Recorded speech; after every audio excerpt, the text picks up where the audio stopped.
көркем сөздің сұңқары атанған Сафуан Шаймерденов 1922 жылы Солтүстік Қазақстан облысының Амангелді ауылында дүниеге келген.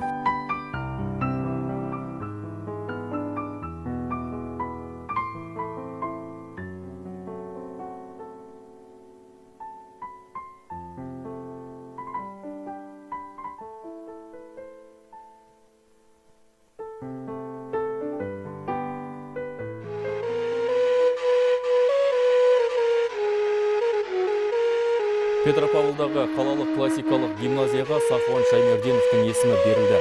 Аталмыш білім ордасына мемориалдық тақта орнатылып, жиналған қауым халық жазушысын еске алып гүл шоқтарын қойды.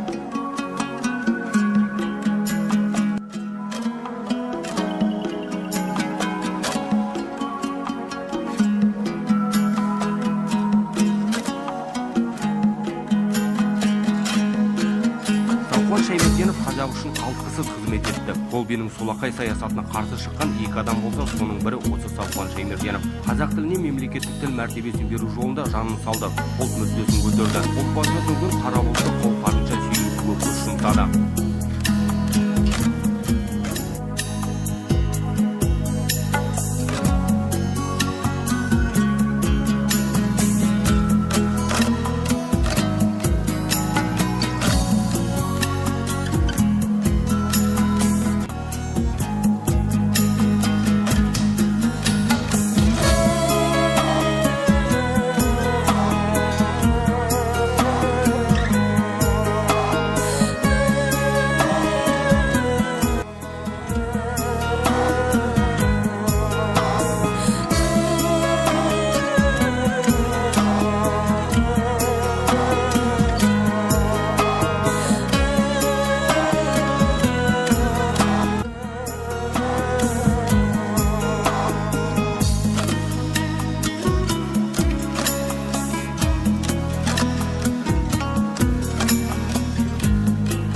Біздің қазақ әдебиет тарихында Сафуан Шаймерденов есімі еш уақыт ұмытылмайды.